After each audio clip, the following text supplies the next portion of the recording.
overconfidence with Shadow Fiend? I don't know. Maybe I'm putting too much stock in this Clockwork.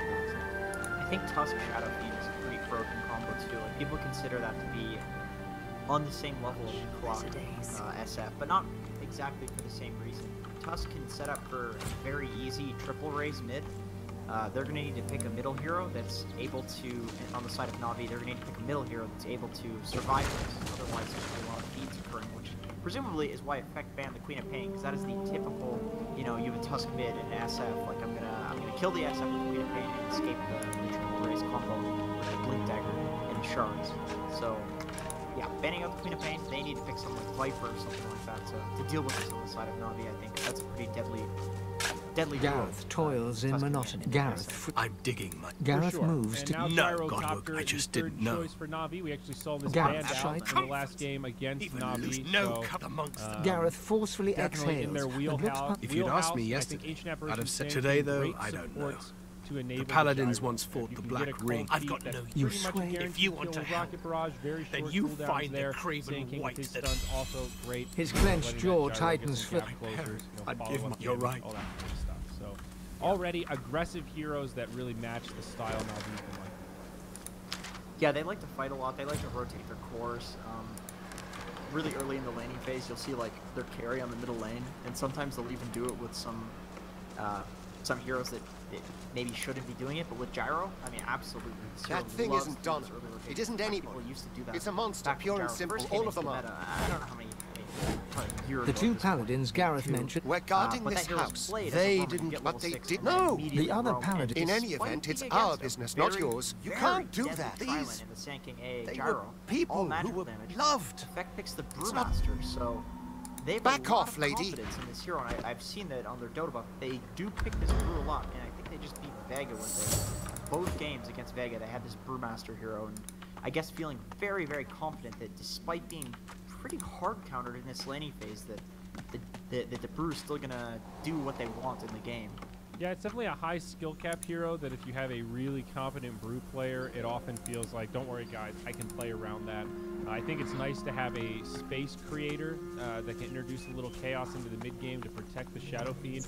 The only drawback to Brewmaster is that he's so cooldown reliant in the early game, and if he gets completely zoned out, he doesn't really farm in the jungle that quickly, so sometimes there's a bottleneck getting to level 6. But usually once you find that ultimate, he reminds me of Clockwork a lot, where it becomes a totally different hero that can really set up. Brewmaster with his ultimate plus Shadow Fiend can be a really good combo to get those kills at like level 6, level 7, you know, level 8. But now they're going to have more to deal with. It's the Tinker. The big stinky Na'Vi are going to pick them up. That is an annoying hero in general, and it looks like outside of the laning phase, they don't have much to kill the Tinker. Besides, what's the alternative? He's very, very vulnerable to this Tusk Shadow Fiend combo. He's a very slow hero now. I believe they nerfed his movement speed by, what, 15? And, you know, obviously that doesn't matter once you get the boots of travel, because you're just blinking around everywhere. You're basically not moving at all. I would say that if you could look at the map, Tinker is probably one of the heroes in Dota that moves around the least by actually walking, maybe even the least. But in the laning phase, the Tusk Shadow Fiend really punishes this Tinker, so I'll be very interested to see how Na'Vi, you know, they know this. They know that, you know, when there's a Tusk SF, that the mid wants to get a lot of kills. And I guess the response to this... The two paladins Gareth mentioned are arguing in front of the door. And believe me, you don't want to go in there. Tusk on the Tinker. There's a bunch of silent... in the March, go for a here, level 2 take laser, the key and turn those kills to their advantage. Or maybe they might just lane the Tinker in a side lane, like EG like to do or something like that. The lumpen silent monk stands like a pillar of decaying flesh. So still it seems he is not even breathing. All of a sudden, like a bellows, he exhales a fetid gust right into your face. The stench of rot shrouds you, coating you in a way you fear will never truly be washed away. It's good against Tinker. He looks through your eyes with... Still a... No, he's been banned out, I'm sorry. Rubik. Okay, they'll pick up the jug right now. So emaciated of body and spirit, this must be Donna, the one spoken of by the palate. She gives no indication at all that she has heard you, save for a single tear. Her tears flow. Also, you can drop the healing ward and heal up all of Gyro's burst as well as SKs, and then all of a sudden, you turn a fight, there's no Gyro ulti, there's no flat cannon, there's no epicenter. well, you can take that fight really easily. Jug's also actually pretty good against Tinker in terms of killing the Tinker. Like, if you can find a hero that scouts the Tinker in the trees, Jug can blink on the Tinker. Tinker can laser him, it doesn't matter. He omnis, Tinker will die from full HP almost all the time. So, Jug's actually pretty decent against Tinker in that regard. And then also, you can hit towers with the spin while you're spinning, and you're going to be magic immune, so the Tinker cannot laser you, or you won't die to the march. And also, the healing ward heals a lot of the time through the march. This dwarven monk hangs his head, as if looking down at his feet. Pretty good hero against a wretched Tinker, gurgly noise issues from him. A hero that can scout the Tinker in the trees, otherwise it's staring down into his face, you realize you were staring into mutilation. He has no eyes. He does not resist in the Dazzle least. does have a little bit of scouting potential. Definitely a 5 that they could choose. Disruptor and Clockwork are like 2 really good ones that are both banned out by a The silent monk looked one of her hands trembles. A lot of those really good twitching. We've seen, it reaches out to you. Not going to be a possibility. Her hand is cold and smooth, like that of her lips part, and her mouth moves. The opposite or, reason, right? Or did you only hear what you wanted to hear in the whispers There it is. of the They wind? banned the Beastmaster. That combo with the Tinker is Slipping your hand free from her. But Navi could also the still silent grab monk, bounty her eyes really good against Jug too. The Beast. Yep. With you. They could get bounty. Bounty is definitely good. Just throw the Sand King in the offlane, because Sand King's actually one of the few heroes who does pretty well against the Juggernaut in lane. So they pick a Shadow Shaman. That's a pretty good hero in general in Dota right now. The Jug Shadow Shaman combo is really ridiculous, because you just grip somebody for very long duration. You spin on them, so it just gives Jug all that kill potential in the laning phase. Unfortunately, the Shadow Shaman doesn't scout the Tinker in the trees, but it's actually good against Tinker because you drop the wards and you can siege a tower. You can't blind the wards with laser, and they don't care about the march of the machines. So for that reason, heroes like Venomancer and Shadow Shaman are considered to be strong against Tinker, because Tinker is very strong when you can just defend high ground. And even if you're behind, you can defend high ground for just, 50 minutes easily. Against Shadow Shaman, not so much, because he doesn't care about the march of machines that other heroes otherwise would. Makes sense. It kind of goes a little bit both ways, and I think the Shadow Shaman is also good to have just more crowd controls, right? Now you've got, with Bruce Split, you've got Tornadoes, the Cyclone, you've got the Boulder, you've got everything Tusk brings to the table, and now Shackle and Hex. If you can find the Tinker, you have but Gareth always choose the right path. Oh my god, I was gonna call Nothing we didn't. We always knew. We also knew he watched. We would never blame Gareth. It's good because Really it's what we do next. I trust that you will. I think it's really good in the game as a core. I mean, as a support, I think it's good, but I think I just have okay, the Silence really destroys Brew. Nightstalker, the Silence also destroys the Juggernaut. The Shadow, I mean, honestly, all of these heroes have ways to escape. Brews the Split, Juggles the Spin, Shadow Shaman can Hex, he can run away. The Tusk has a Snowball and so forth. The Nightstalker Silence, like, he can run down any of these heroes. If they get caught out on their own, he's gonna kill them solo. But he needs core items in order to do that. And I think the Sand King will function the same as a support, whereas the Nightstalker will do better as a core in this game. And then also, I just feel like General always plays the hero that you think he's not going to play. Like, you never see an offlane Nightstalker, and that's just like remember he played what, the Kunkka? I believe there's like another hero that looked like we thought he played the Razor. He just keeps playing these heroes that you don't expect him to play. Yeah. And I think it's because they're better in the core role in the game, despite being not considered that role before. They don't seem to care with General. Have fun. I think you're definitely right. Interesting drafts on both sides. I would definitely give the edge to Na'Vi, some names that I recognize on effect, especially Afaninje and Afterlife, as well as King R, all older faces around the region if you've been following CIS for the last couple of years. Not as familiar with Madden or Maiden, not sure which way that one goes for Q-Man, but... Maiden. Sorry? Maiden. Maiden. I can't tell if you're being serious. No, I just made that. I just made that up. But either way, he is in some trouble. Na'Vi are going to come out swinging. There's a rocket that will connect. That's a pretty decent duration stun. Give it to Tinker. And they're not going to give it to the Tinker. General will go ahead and take it. They hesitated for a moment there. Just wanted to make sure the kill comes out. Not sure where the rest of effect might be. They are spread about. They are going to be in position to grab the bounty runes as they spawn. But still, Na'Vi got to be happy with that. So Crystallize is actually playing a mid gyro. They're doing a Brew safe lane. And in off lane. Oh wait, no. Wait, what is Gyro doing? He's a Wraith Band. He's going top. Looks like he's just gonna head top. I don't think they'll go too crazy with the lanes. I mean, Dendy, Tinker, almost guaranteed to be mid. LeBron will zone out Q-Man, so they'll steal this bounty room and actually do a lot of damage to the Jug, forcing him to shoot through a Tango. Now that this Shadow Shaman walks in, not the hero that really wants to trade blows. Now he'll get stunned up. Is this going to be another kill, perhaps? The Shackle, LeBron taking big damage. It looks like they may trade 1-for-1. General still smacks him down and will now try to pull the creep wave. Yeah, exactly. I think, again, Na'Vi pretty all right with that trade. Not ideal for the Jug to get a kill, but Night Stalker is also one that can get or do a lot with this early momentum. Is it just me, or does it feel like Night Stalker is the perfect hero for General to play? He's so ridiculously aggressive on whatever he plays, and constantly looking to fight. Like, he's not a farming player. He just goes ham. But I feel like this hero is honestly perfect for him. I think we'll see in general if he gets a decent start, which it looks like he has already. Brew takes the creep wave behind the tower, which means he gets a full creep wave deny on the gyro. That's better for Brew. General brings it in front of the tower because it's a lot harder to do on the Dire side, and although with the boots he actually could have done it, but opting to. Going to be a pretty committed dual lane here in the mid. So far, it's Half Ninja, Slice, CS, both of the main cores here with a melee support. It's a bit of a stalemate when you look at this. Both sides have a lot of counter initiation. You know, and Sand King, whoa, he just melts. Instantaneous. Okay, I was going to say both sides have some burst potential, but jeez. That is a very, very deadly combo. I think what he didn't expect was the SF and the Tusk planned that around the level 2 when they hit level 2. Like as soon as they hit level 2, they went, and the Sand King saw that they were level 1 and felt like he could burrow away. But they just planned that. They timed that very, very nicely, and it really surprised me.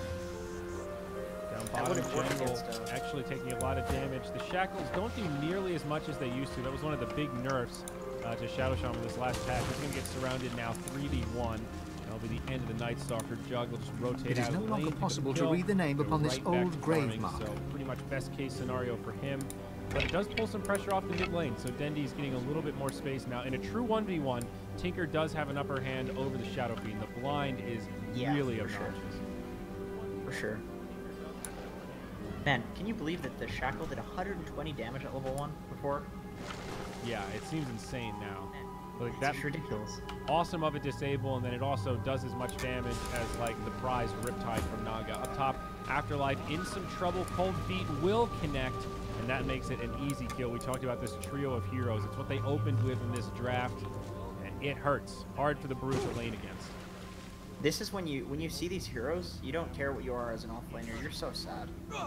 It's so hard to lane against these 3 heroes like without feeding.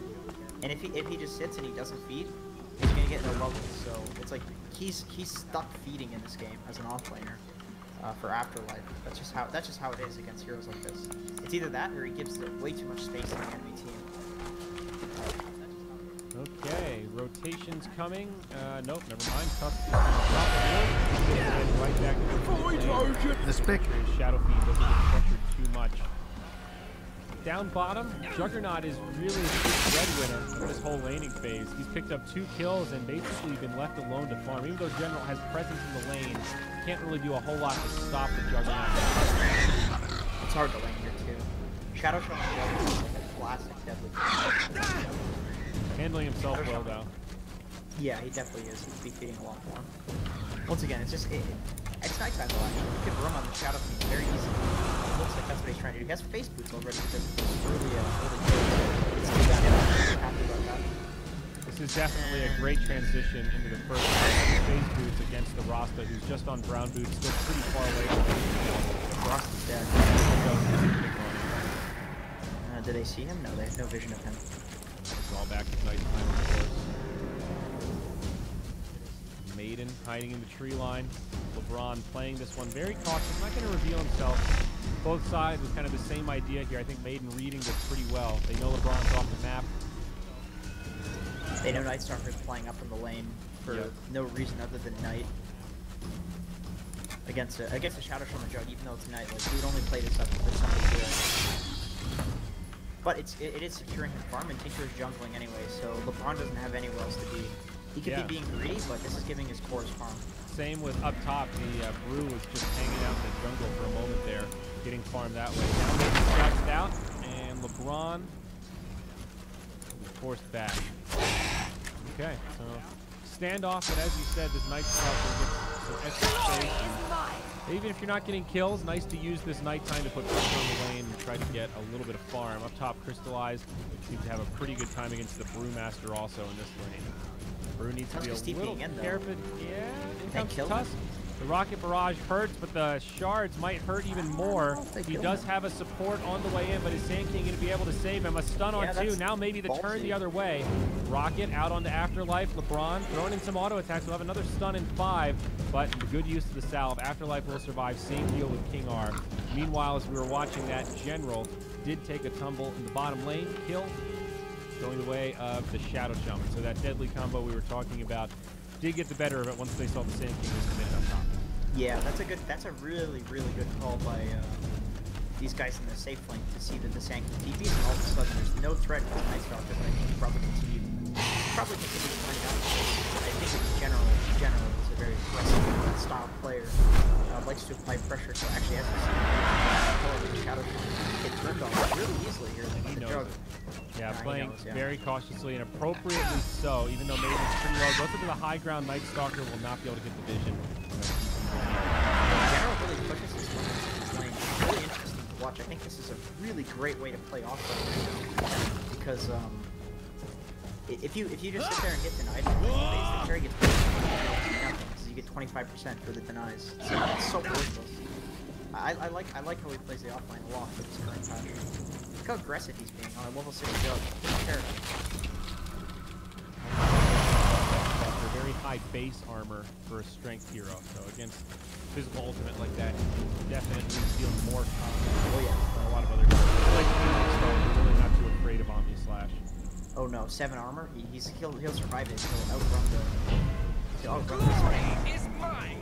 Still needs to be careful in those 2v1s, continuing to put a lot of pressure on the Rasta, but Rasta's doing well. Looking at levels, he's level 4, same par with the Night Stalker. It's actually the Sand King that's lowest level in the game, so now he's finding a small edge there, while Effect has that farming edge right now. Mid lane, still going in favor of the Shadow Fiend. He's got a pretty decent network.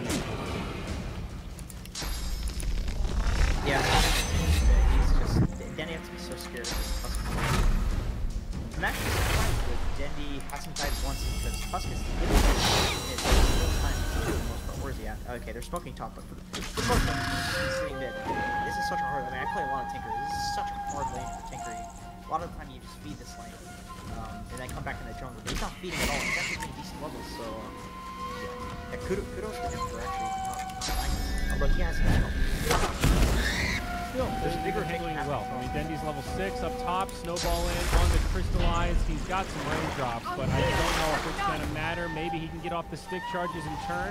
Brew split doing some serious work though, and the gyrocopter falls. They'll lose their Shadow Shaman on the side. LeBron gets put in the tornado, but King R will not be able to make the escape. And in general, he wants this Brew going back into Panda form. He's pretty healthy in stick charges. It'll be a slightly difficult kill to find. Oh, that's such a good food spot.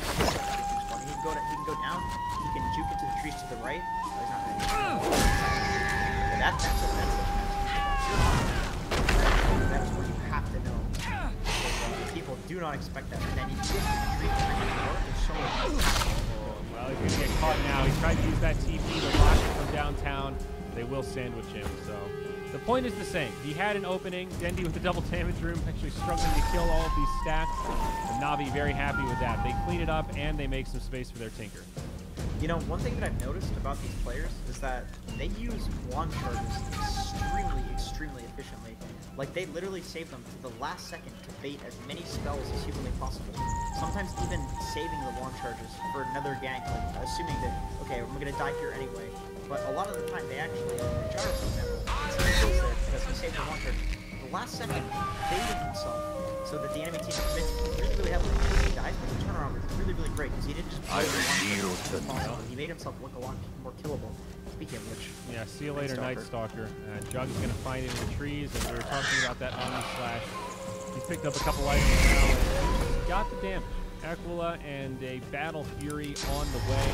Pretty much just a Demon Edge to go. This is really a great start to the Juggernaut. Both him and the Shadow Fiend farming exceptionally well right now. Yeah. Yeah, it's concerning to have two cores that are a problem like this. And especially pretty hard to kill when they start getting items like SF when he gets his movement speed items, movement speed talents. He spends a lot of time in the jungle. The jungle kills him. He's although they only hit tonight, we're gonna see a lot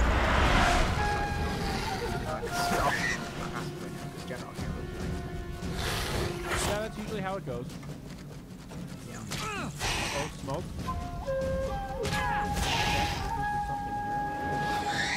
We're looking to triple race the gyro with the plus combo. Maybe, although I think they see that the Tinker and the gyro are both in the jungle. They don't want to run into both of them. That's pretty dangerous. So they're just going to wait in the lane for the gyro to return. Oh, there he is. Now initiated on. Snowball heading forward. He gets knocked into the trees. It almost keeps him alive, but Ninja catches him with the raises. Dendi now throwing some rockets. Not going to be able to follow up too much. How close is Dendi to Trample? So he's not that fast. He's about 3 pretty good timing for going for Soul Ring and Bottle first, too. But he's got nice stacks in the jungle set up there. So supports did a really, really good job clearly here. Although he's dealing with like a Tuscan SF heavy kill combo, they just stacked for him anyway. So his timing on the Boots of Travel are just perfectly fine. In fact, I'd say this is probably a little earlier than most people get Boots of Travel on this hero. Yeah, I guess in that sense you do expect maybe the Tinker team to be a little bit behind at this stage and then pick it up once that global presence comes online for Tinker. Effect will continue to be unrelenting though. Top tier 1 falls. Bottom putting some pressure on as well as Kuman gets more space as far as Navi kind of pressuring that mid tier 1, but they get repelled and start to rotate back. Looks like they might go for smoke here, yeah. The jump that is the great power of the silence. The Jug is playing very, very aggressively on the bottom. It looks like he might be. He's playing defensively now.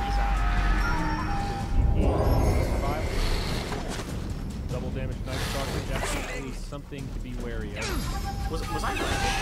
Did he TP then spin? I think it was just a normal spin TP. Thanks for your help. Maybe I'm lying. That was weird. It looked like he takes a pull from a water canteen, then splashes some over his blood-stained hands. Well, things taking a slightly more passive turn. Effect grouping up his 5, kind of looking for opportunities to gank. They've got Rasta wards. It ain't much. A sorcerer fugitive was hiding here. But when some they of the locals were stupid enough to help. There's really no reason why this team we got a wouldn't tip want to off, pick a but fight. these void walkers Roche here, thanks to after taking the tier 1. Rasta wards for this. Yeah, here we go. A lot of the locals really didn't make it. I know they did. Well, there's a price for helping sorcerers. This is such an easy play, to be honest. Ice Blast, though, on the way, will connect. Any trace of gratitude for your help against the Void Woken drains away in an instant. Take my advice and don't say another word. They will get there in time. Effect take this damage. Now King R trying to zone them out. Tusk will fall. The Roach goes down, and Effect able to pick up the Aegis, only losing 1. But Navi want more. General charging forward. Omni/Hex. It does a lot of damage, but not enough. Now Kuman in deep. He's trying to finish off Lil, and it will work. Back on the other side, what do we got? The Shadow Fiend playing relatively conservative now. Afterlife still has the Brew split. Maybe they'll just settle for the Sand King, but not the easiest target to connect with. He goes up to the high ground, TP home, and he will live. So Rasta got killed on the backside there, but in the end, I think Effect will take it. They do secure the Roche that they came for. King R did such a good job at sacrificing himself to secure that Roche, because when you're dealing with a gyro, I know that they have the Jug to spin, and that's, you know, that's fine and dandy, but when you have a Night Stalker plus a gyro, they can actually silence and then fight that Roche with the AA Blast, and it could have been devastating, but Tusk recognizing this, King R goes up to the high ground and basically sacrifices himself for that last 2 seconds that it took to kill the Roche. Despite, you know, losing some, it was basically a 1-for-1, and Effect got the Roche on, so you can can see the network kind of reflects that, but that went really, really well for them, I think. Kudos to the Tusk for making that play. It could have just been a feed, but he knew the timing. He was very confident in that timing. He was right about it, so good for him. Back towards mid, Kuman. Some drums get popped. He's just going to spin defensively, make it back, no problem. Meanwhile, on the top lane, Sand King, he's going to get jumped on. They've got a sentry. Follow-up damage will be there after that day. They've got a Hex. Razes will connect, and Brew actually finds the crit kill. Let's go. They have warp, so they can actually press the high ground, although it's a tier 3. Well, they do have the Jug in the area, actually. They're all in the area. They could really pressure this high ground. Maybe they don't use wards. Maybe they just force. So they do have wards, though. Maybe this is the time to use it. They do have a glyph. Yeah, kind of an odd spot to be in. Like you said, Tinker doesn't really do a lot to stop these kind of ward pushes. And right now, Ice Blast, it will fly in from far away. Looks like it'll connect on just 2. Afterlife backs up. That probably would have killed him. Ward's now just going to get cleaned up. And yeah, it's just going to end up giving extra money to Navi. A little bit of damage. They do force a glyph. Force them back. I guess that's what the whole plan was there. Fortunate, though, to drop the wards and just have Navi's carries clean it up. You know? Yeah. Although is actually, they're doing kind of a fake backup in the top lane here. They're looking to maybe kill the Gyro, hide in the trees here. They just have the Jug going back, hoping that the Gyro gets a little overzealous and pushes this lane out. He actually might. Is this a play where It's a weird play. You don't see this very often. It's going to catch him. Crystallize does have drum charges. They'll try to use it. They even commit the Bruce split for this. They get the kill there. Now they're hungry for more. Night Stalker makes it to the high ground. Sand King can be a little too fast. Instead, they're going to head the other way. Pandas can start smacking the structures, but instead they'll just run forward, take a little bit of damage from Na'Vi. So now nice the kill, actual retreat. Jug, so they can't push without the Jug because he has the healing ward, and they need that to deal with the Tinker March. So it's a nice, like, cheeky play. Unfortunately for them, it doesn't result in a push. And they had to have for that for the Na'Vi. So it was a really, really nice play. But unfortunately, the other heroes don't push because they could have gotten a lot more out of it. A lot of the time, a play like that will result in, like, huge advantage. But that was just kind of a nice pick on the Gyro, as opposed to a huge advantage. The gold grab things have definitely plateaued. Na'Vi have kind of stopped the bleeding for now. Beck's still in a pretty scary position. They've got Yules on the Shadow Fiend with that Blink Dagger on the way and an Aegis of the Immortal in inventory. Still no Blink Dagger on the Brawn, not even halfway there. Oh, they actually gave the Aegis to Afterlife. That makes sense. Jug is very, very tanky in this game, and actually Jug is taking a stack of that was supposed to be Gyro. Bring it back for Na'Vi. I guess they probably should have taken that a little earlier. Mid lane, Afterlife sets up onto Crystallize. Ice Blast will come in, connects on a few, but now LeBron caught by the shackles. It's a quick 2-for-0, double kill for Kuman. And Afterlife, man, he made that whole thing happen. We watched him on the high ground, just looking over the ravine, thinking about the setup. They make the call, and they catch the Gyro. This is really, really rough for the Gyro. Although, the thing is, like, Jug is such a good counter to this hero, and, I mean, Jug's getting picked a decent amount, but I think Gyro is, like, one of the top picks, top bans right now. Definitely. That's kind of like the Lycan situation where they really do have the counters to this hero. Like, they don't care all that much about the Gyro's DS. The Jug just presses Omni on him and he dies for full HP. Nothing that Gyro can do to avoid that until he gets crazy amounts of items. Top TP's home from Na'Vi. They will all just make the retreat and try and push bottom and maybe get a trade that way. Night Stalker has just got his big core item, and it's a Hand of Midas. I don't know, dude. This game could get pretty rough, and it might end before you really see that Hand of Midas come to fruition. I guess General is trying to hedge his bets, and if they can hold on, banking on the Tinker and Gyro, who are really good at high ground defense, that farming tool will pay off. But it's definitely a gamble. Hit the nail on the head. I think that's exactly why he got the Midas. He's literally just banking on the Tinker and knows he's not going to get gold from kills, and Night Stalker doesn't exactly farm jungle fast, so he's basically trying to still be a core in this game, if it does end up going late, because he knows that he has the Tinker and it could possibly go late, but if it doesn't go late, they're going to lose anyway, so it doesn't really matter these other items that he has, because they're not going to kill that much. So, yeah, I think it's exactly what he's saying. Well, things getting maybe better for Na'Vi now with the Aether lens. That definitely helps. Makes him just a little bit more obnoxious. The Aegis of the Immortal is since expired. Against a bunch of heroes that can't catch him in the trees, the Aether lens is going to be very, very effective, because really the only way that they have to kill him is like if he's setting up defending high ground and they go on him before he's ready. But with the Aether lens, he's so far back that they can't really do that. So I like this pickup on him. But when he gets the Aghanim Scepter, he's going to be able to hold out for even longer. So we might actually see this Midas on the Night Stalker and the Gyro being naturally good at farming and actually. That is a dead Shadow Shaman. Yeah, it sure is. He was trying to be a little cheeky on the side of the lane. Thought he was in fog, but got popped by one of the rockets. Crystallized died again. But they get crystallized while they're distracted by that. We kind of missed that kill. Sorry, folks. It was a big rotation into the enemy jungle. In effect, have got to be happy with that. Now down bottom, LeBron getting snowballed. He will be able to burrow strike away. Detection, they've got it. Walrus Punch and Jug will find yet another kill. Tinker is now rotated down bottom. And he's just going to spam out some March around the map. It's effect, distracting with their Shadow Shaman, finding kills on the big boys. Kind of interesting how they're dealing with Tinker at this point. Not so much picking a Storm and trying to actually find him. They're just kind of like ignoring him, you know, almost like just not really caring and just destroying the team instead of Tinker. Yeah. And I mean, it's going pretty well. I guess we'll see when Tinker picks up the Aghanims and with the Aether Lens, it's going to be a lot harder to do this. Like, at some point, he's going to become a real issue for them, despite Jug being a pretty good counter in terms of the healing ward allowing them to push. So I think eventually they're going to need to deal with him, especially because there's really diminishing returns on killing this Gyro over and over again. He's very, very far behind at this point. As we can see, he's almost 4 levels behind his Tinker. And, I mean, God, like 5 or 6 levels behind his Juggernaut at this point. Yeah, that's a fair point. It's reminding me a little bit of those Alchemist games that can kind of look even because the Alch is farming so well, but the rest of his team is completely starved. And then you see a team fight and go, oh yeah, it is kind of 5v1. That's the way Effect is trying to take this game. We'll see the Shadow Shaman again walk into the enemies as they rotate up looking for a gank. But kind of a blessing in disguise. That means the Brewmaster lives.